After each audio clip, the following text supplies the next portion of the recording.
Good morning, students. Now we are going to explain next topic of acid base and salt chapter. Last class में acid base salt chapter का important compound start हुआ था, जिसमें हम लोग second number का properties तक sodium hydrogen carbon baking soda का देख लिए थे। इसके बाद हम लोग स्टार्ट करेंगे इसका थर्ड प्रॉपर्टीज़। ठीक है, सो यहाँ पे थर्ड प्रॉपर्टी क्या है, इट हैज़ अल्कलाइन टेस्ट। ठीक है, ओके, इस बेकिंग सोडा का टेस्ट क्या होता है, अल्कलाइन टेस्ट। अल्कलाइन टेस्ट का मीनिंग हुआ बेस का टेस्ट, तो बेस का जो टेस्ट होता है वही इसका भी टेस्ट होता है। Okay, so uses, first number, it is used as a component of baking powder. Baking powder बनाने में इसका यूज़ होता है। Second, it is used in fire extinguisher. Fire extinguisher का मीनिंग क्या है, फायर एक्सटिंग्यूजर का मीनिंग है आग बुझाने में जो यूज़ होता है इंस्ट्रूमेंट, उसमें इसका यूज़ होता है। किसका, तो बेकिंग सोडा का। थर्ड नंबर है, it is used in medicine as a mild. इसका यूज़ मेडिसिन में होता है, mild antiseptic for skin disease. Skin disease में जितना भी स्किन डिजीज़ का प्रॉब्लम होता है उसमें इसका यूज़, बेकिंग सोडा का यूज़ मेडिसिन के फॉर्म में होता है। And last, as a reagent in the lab. इसका यूज़ लेबोरेटरी, स्कूल कॉलेज के लैब में भी इसका यूज़ होता है रीएजेंट के फॉर्म में। ठीक है, थर्ड नंबर जो केमिकल कंपाउंड है जिसको अभी हम लोग नेक्स्ट देखेंगे, that is sodium hydroxide. Sodium hydroxide is a chemical name and the formula is NaOH, और इसका कॉमन नेम क्या है, तो कॉस्टिक सोडा। ठीक है, ओके। देन प्रिपरेशन, क्या क्या हम लोग केमिकल कंपाउंड में क्या क्या देख रहे हैं, कोई भी कंपाउंड का प्रिपरेशन, प्रॉपर्टीज़ एंड यूजेस। तो प्रिपरेशन बनता कैसे है, तो it is produced by electrolysis of a concentrated aqueous solution. यहाँ पे बात है व्हाट इज़ इलेक्ट्रोलाइसिस। तो इलेक्ट्रोलाइसिस क्या होता है, पहले इसको समझते हैं। मान लो कोई कंटेनर है, इसमें लिक्विड सोल्यूशन है, वाटर या कोई भी लिक्विड सोल्यूशन है। जब हम लोग इसमें कोई कंपाउंड देते हैं, सपोज NaCl, और जब करंट इसमें फ्लो करवाते हैं, पास करवाते हैं, तो क्या होता है कि ये डिसोसिएट हो जाता है। ये जो कंपाउंड है वाटर के साथ मिक्स होके, या लिक्विड सोल्यूशन जो है कंटेनर के अंदर, इसके साथ मिक्स होके क्या होता है, डिसोसिएट हो जाता है एनायन और केटाइन में। तो जैसे NaCl में क्या होगा, Na+ और Cl- में होगा, प्लस इस केटाइन, माइनस यहाँ पे एनायन है, तो केटाइन और एनायन में डिसोसिएट हो जाएगा, और इस प्रोसेस को ये हम लोग बोलते हैं इलेक्ट्रोलाइसिस। लेकिन कब होगा ये पॉसिबल, कब है, व्हेन करंट इज फ्लो। ठीक है, जब करंट इसमें प्रेजेंट हो। ठीक है, तो इसमें क्या होता है, this process known as electrolysis, जब ये डिसोसिएट हो जाता है एनायन केटाइन में। तो यही है इलेक्ट्रोलाइसिस। तो ये प्रिपरेशन NaOH कैसे प्रिपेयर होता है, इलेक्ट्रोलाइसिस करने से। इसका मतलब ये यहाँ पे क्लियर है कि NaOH को यहाँ पे क्या है कि रिएक्टेंट जो हम लोग लेंगे उसको हम लोग करंट, उसमें करंट पास कराएंगे। करंट पास कराने के बाद ही प्रोडक्ट मिलेगा of a concentrated aqueous solution of sodium chloride. और sodium chloride that is a common salt. लेकिन अगर सोडियम क्लोराइड एक्वस सोल्यूशन है, उसमें वाटर मिक्सअप है, तो उसको हम लोग क्या बोलते हैं, तो उसको हम लोग बोलते हैं BRINE, ब्रीन सॉल्यूशन। अगर 30% सॉल्यूशन NaCl 100 में 30 जो है वो वाटर है और बाकी NaCl कॉमन सॉल्ट है, तो ये जो एक्वस सोल्यूशन होता है NaCl का, सोल्यूशन मिक्स है, मतलब कि कॉमन सॉल्ट जो है वो सॉलिड के फॉर्म में पूरा नहीं है, उसके साथ कुछ ना कुछ वाटर मिक्स है, तो वो सोल्यूशन के फॉर्म में हो गया, और उसको हम लोग क्या नाम दिए, ब्रीन, BRINE, ब्रीन। तो when electricity is pass through a concentrate solution of sodium chloride, it decompose मतलब ब्रेक हो जाना, डिकम्पोज। ठीक है, to form sodium hydroxide, chlorine and hydrogen. जब हम लोग NaCl को वाटर के साथ रिएक्ट करेंगे, और ये इसी को क्या बोलते हैं हम लोग, ब्रीन, BRINE, ब्रीन। इलेक्ट्रिकल एनर्जी मतलब इलेक्ट्रिसिटी पास करा रहे हैं, तो क्या कन्वर्ट हो जाएगा कौन सा प्रोडक्ट में, NaOH that is a caustic soda, plus Cl2 and H2। Cl2 gas के फॉर्म में, H2 भी गैस के फॉर्म में, बट Cl2 यहाँ पे एनोड वाला बात होगा, प्लस क्या, और H2 यहाँ पे कैथोड वाला बात होगा, दैट इज़ माइनस। ठीक है, एंड NaOH मेन प्रोडक्ट। और इस प्रोसेस का नाम क्या है, क्लोर अल्कली प्रोसेस। क्लोर का यहाँ पे साउंड आ रहा, क्लोरीन को, अल्कली यहाँ पे NaOH। ठीक है, NaOH क्या है, बेस, और बेस को अल्कली भी बोलते हैं। अच्छा, एक और बात, बेस और अल्कली में क्या फ़र्क है, अगर बेस वाटर सोल्यूशन के साथ मिक्सअप हो, that it is known as alkali. Okay, so properties हम लोग देख लेते हैं। इट इज़ वाइट सॉलिड होता है। मेल्टिंग पॉइंट कितना होता है कॉस्टिक सोडा का, 591 केल्विन, बट अगर डिग्री सेल्सियस बोलो तो 318। कैसे, तो डिग्री सेल्सियस को केल्विन में करने के लिए हम लोग +273 करते हैं, और जस्ट केल्विन को डिग्री सेल्सियस में लाने के लिए -273 करते हैं। सो यहाँ पे -273 किए तो 318 डिग्री सेल्सियस हो गया। उसके बाद ये हुआ property second number. Third number देखते हैं हम लोग, it is stable toward heat. Stable का मतलब हुआ कि फिक्स, अपना स्टेट चेंज नहीं करेगा, अपने जगह पे फिक्स रहेगा उसका जो भी मॉलिक्यूल्स या मोल के फॉर्म में वो है। तो हीट के प्रेजेंस में क्या होता है, वो स्टेबल होता है, फिक्स होता है।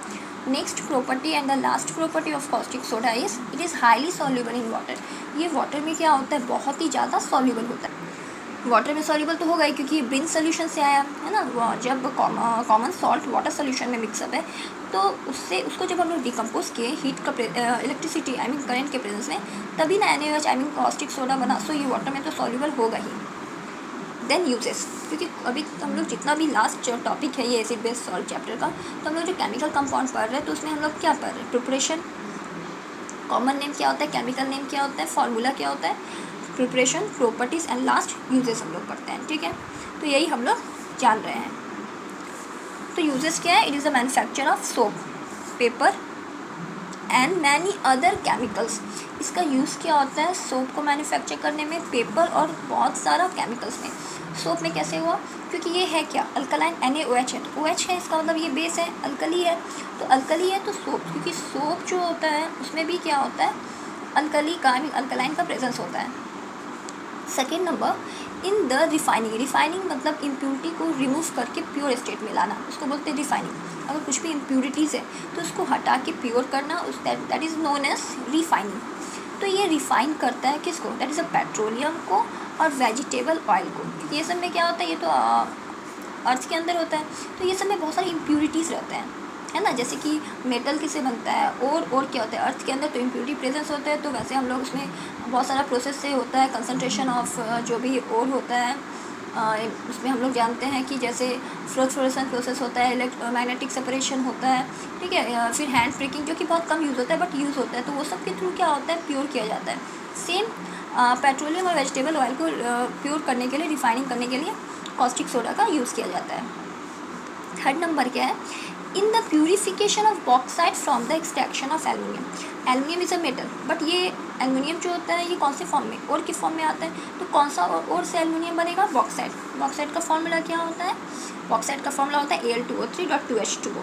तो बॉक्साइट क्या है, ये एक ओर है, अर्थ के अंदर होता है। इसको क्या होता है, ओर को बाहर निकाल के हम लोग बहुत सारा स्टेप से होके जाते हैं और तब जाके एल्यूमिनियम हमको मैन्युफैक्चर होता है, एल्यूमिनियम मिलता है।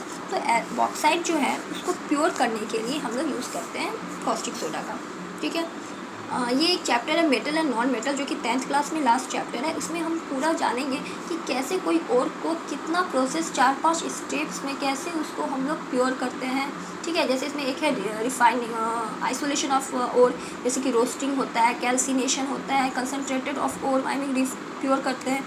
But volatile non volatile 2 type के होते हैं। तो पूरा प्योर करने के लिए हम लोग यूज़ करते हैं क्या, तो इलेक्ट्रोमैग्नेटिक सेपरेशन, बहुत सारा यहाँ पे सेपरेशन होता है, जैसे फ्रैक्शनल क्रिस्टलाइजेशन। तो ये सब 5-6 स्टेप्स हैं जो कोई भी और को मेटल लाने में वो यूज़ किया जाता है। तो वो सब हम लोग डिटेल में कहाँ जानेंगे, तो 10th क्लास का ही last chapter metal and non metals, sorry periodicity last chapter है, आई मीन थर्ड चैप्टर जो है metal and non metal, 10th class का third chapter metal and non metals में हम लोग वो पूरा तरह से डिटेल में जानेंगे कि कोई भी और को मेटल में कैसे कन्वर्ट किया जाता है, कितना स्टेप्स होता है, हर स्टेप का डिटेल डायग्राम के साथ हम लोग जानेंगे। ठीक है, 4th chapter carbon atoms compound and 5th chapter periodicity of element है। ठीक है, सो 3rd chapter metal and non metal में पूरा डिटेल में हम लोग देखेंगे कि कोई भी और को मेटल में कैसे स्टेप बाय स्टेप कन्वर्ट किया जाता है। सो यहाँ पे हम लोग देखते हैं नेक्स्ट पॉइंट, इसका यूज़ क्या होता है, रिएजेंट। ठीक है, लैब में रिएजेंट का काम ये भी करता है, जैसे कि या बेकिंग सोडा करता था। Plaster of Paris 4th compound, formula of plaster of Paris CSO4.12H2O। Half को हेमी बोलते हैं, जैसे 1 को मोनो, 2 को डाई, 3 को ट्राई, 4 को टेट्रा, 5 को पेंटा, वैसे हाफ को हेमी। तो इसका कॉमन नेम क्या है, sorry common name is a plaster of Paris, chemical name. तो केमिकल नेम जो प्लास्टर ऑफ पेरिस POP क्या है, तो इट्स कैल्शियम सल्फेट, और हाफ को हेमी बोलते हैं, hemi hydrated. Preparation, it is prepared by heating gypsum at 393 kelvin. ठीक है, ये एक रेशियो है, ratio I mean minimum to maximum होता है, 393 फिक्स नहीं है, ये क्या होता है 373 से 393 तक जाता है, तो हम 373 भी लिखते हैं तो कोई रॉन्ग नहीं होगा, 393 भी लिखते हैं तो कोई रॉन्ग नहीं होगा, क्योंकि 373 मिनिमम पॉइंट हुआ टेम्परेचर का और 393 जो है मैक्सिमम हुआ, तो हम लोग 393 भी लिख सकते हैं, मतलब 373 से लेकर 393 तक इसका टेम्परेचर होना चाहिए। तो 393 इज़ रोटेटरी किल्स। ये रोटेटरी किल्स क्या होता है, तो ये एक ऐसा बोल सकते हैं वैसल होता है जो मैन्युफैक्चर इसका ज़्यादातर होता है, सीमेंट सब बनाने में यूज़ होता है। तो ये काम क्या करता है, हॉरिजॉन्टल ये सिलिंड्रिकल होता है, हॉरिजॉन्टली ये सिलिंड्रिकल शेप होता है, और इसमें क्या होता है, ये वैसल या कंटेनर बोल सकते हैं। इसमें ही क्या होता है, ये जिप्सम को हम लोग डाल के आई मीन उसको फिर हीट करके प्रोडक्ट बनाते हैं, ठीक है। वेयर गेट पार्शली डिहाइड्रेट, तो वेन मान लो ये जो प्लास्टर ऑफ पेरिस है, आई मीन सॉरी जिप्सम जो है, इसमें सेकेंड रिएक्शन नहीं होता है, आई मीन डिकम्पोजिशन रिएक्शन, क्योंकि हम जान रहे हैं डिकम्पोजिशन रिएक्शन क्या होता है, जिसमें सेकेंड रिएक्शन नहीं होता है, एक ही है कंपाउंड, वो प्रोडक्ट में कन्वर्ट होगा। तो अपने आप कैसे कन्वर्ट होगा, क्योंकि सेकेंड रिएक्शन तो है नहीं, तो in the presence of heat यहाँ पे बहुत ही ज़्यादा मेन रोल प्ले करता है। तो हीट के प्रेजेंस में क्या होता है, ये डिकम्पोज होकर प्रोडक्ट बनाता है। तो जिप्सम हम लोग लेंगे, ये क्या है, ये है जिप्सम। जिप्सम को हम लोग 393 केल्विन के प्रेजेंस में हीट करेंगे तो हमको मिलेगा क्या, product will be plaster of Paris, and या तो हम लोग 1/2 आई मीन 1.5 लिख सकते हैं, और नहीं तो 3/2, एक ही बात हुआ, 3/2 भी लिख सकते हैं, H2O। अच्छा ठीक है, बैलेंस करना रिएक्शन में बहुत ही ज़रूरी है, तो इसको मान लो बैलेंस कैसे करें, तो CSO4.2H2O, मतलब कि CSO4 तो ये भी CS4, बट वाटर तो 2 था, तो ये 2 कैसे करेंगे, ठीक है, ये तो CSO4 है, ओके, तो ये हमारा CSO4 हो गया, बट हाफ H2O, तो इसका मतलब हमको 1.5 और बचा है, क्योंकि 2 H2O है। CSO4 तो बैलेंस है, बट यहाँ पे वाटर कितना मोल है, 2। एक और बात, आगे जो हम लोग 2, 3, 4 बैलेंसिंग के बाद लिखते हैं, दैट इज़ नोन एज मोल या कंसनट्रेशन या मोलर कंसनट्रेशन, और ये जो बेस में 4 है, 2 है, 4 है, 2 है, ठीक है, इसको हम लोग क्या बोलते हैं, मॉलिक्यूल्स। तो ये जो 2 मतलब कि 2 मोल वाटर है, ये तो हाफ ही हुआ, मतलब 1.5 बाकी है, तो इस 1.5 वाटर हो गया सेकेंड प्रोडक्ट। इसको हम लोग 1.5 ना लिख के 3/2 भी लिख सकते हैं, बात देखिए हुआ। प्रॉपर्टीज देख लेते हैं। First, it is a white powder when it is mixed with water crystal of gypsum are produced and settle down, और ये प्रोसेस क्या होता है, एक्सोथर्मिक। ये जो सेकेंड पॉइंट है ना, ये जिप्सम का प्रिपरेशन आ गया, क्योंकि ये रिवर्सिबल है, reactant to product as well as product to reactant. जब प्लास्टर ऑफ पेरिस को वाटर आई मीन ये पूरा प्रोडक्ट बोले थे ना, 3/2 भी लिख सकते हैं, ओके। सो ये जो रिएक्टेंट है, इसको 473 केल्विन, लेकिन टेम्परेचर थोड़ा डिफरेंस हो गया, ठीक है, डिफरेंट है। 473 केल्विन का टेम्परेचर में जब हम लोग प्लास्टर ऑफ पेरिस और 3/2 वाटर, मतलब वाटर का 1.5 मोल बोलो या 3/2 मोल बोलो, उसको हम लोग 473 केल्विन के प्रेजेंस में जब हीट करते हैं, ठीक है, तो क्या मिलता है हमको मिलता है जिप्सम। तो जब नेक्स्ट हम लोग जिप्सम का पढ़ेंगे प्रिपरेशन, तो यही हो जाएगा, ठीक है। तो प्लास्टर ऑफ पेरिस जो बना, ये रिएक्शन को हम लोग उल्टा कर दो, आई मीन प्रोडक्ट को रिएक्टेंट एंड रिएक्टेंट को प्रोडक्ट ले लो, तो हमको जिप्सम मिल जाएगा, क्योंकि ये जो रिएक्शन है ना, रिवर्सिबल है, reactant to product as well as product to reactant. तो ये एक प्रॉपर्टीज इसका हो गया, प्लास्टर ऑफ पेरिस का, जो ये जिप्सम में कन्वर्ट हो सकता है, लेकिन कब, when heat on heating 473 kelvin. Clear है, तब ये क्या होता है कि इसमें कन्वर्ट हो जाता है जिप्सम में।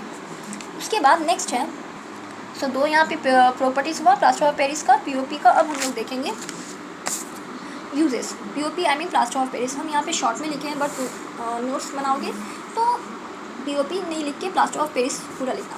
It is used as plastering fracture bone सब जो फ्रैक्चर हो जाता है, तो उसमें जो हम लोग प्लास्टर में यूज़ करते हैं, तो प्लास्टर ऑफ पेरिस का यूज़ करते हैं।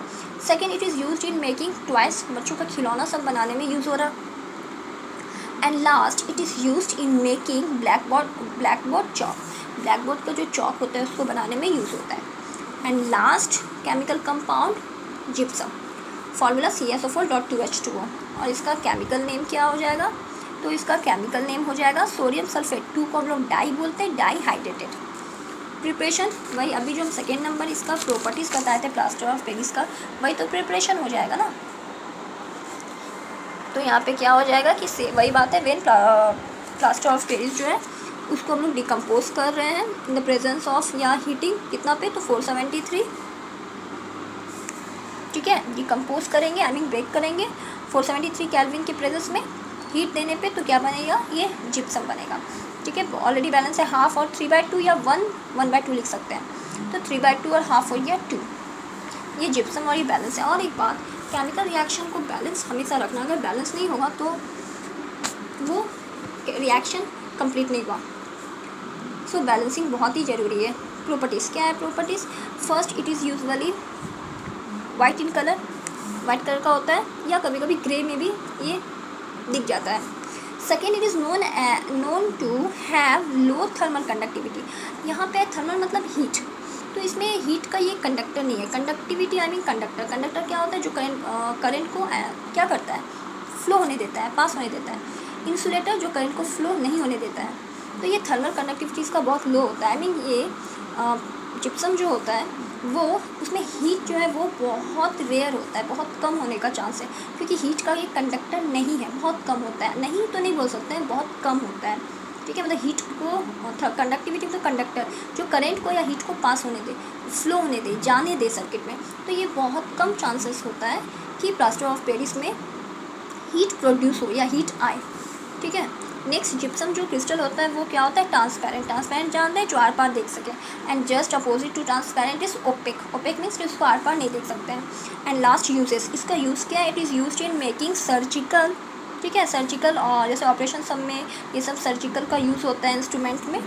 नेक्स्ट, जैसे अभी एक तो बताया ना, जो प्लास्टर ऑफ पेरिस का जैसे प्लास्टर ऑफ पेरिस का यूज़ होता है ना, जैसे बोन फ्रैक्चर में प्लास्टर करने के लिए, जस्ट लाइक इसका भी ऑपरेशन थिएटर सब में यूज़ होता है। नेक्स्ट, इन एग्रीकल्चर, एग्रीकल्चर में क्या यूज़ होता है इसका? फर्टिलाइजर। फर्टिलाइजर को हिंदी में बोलते हैं उर्वरक। फॉर एग्जांपल यूरिया हुआ फर्टिलाइजर। फर्टिलाइजर क्या होता है? जो क्रॉप को, आई मीन फसल को और अच्छा करे, ठीक है, तो उसमें ग्रोथ कराए, तो फर्टिलाइजर में यूज़ होता है जिप्सम का। It is used in toothpaste, toothpaste में यूज़ होता है। Shampoo and other hair product, ये सब में यूज़ होता है। And last is it is use to give, ये क्या करता है? कलर देता है। किसमें? Cosmetic and drugs.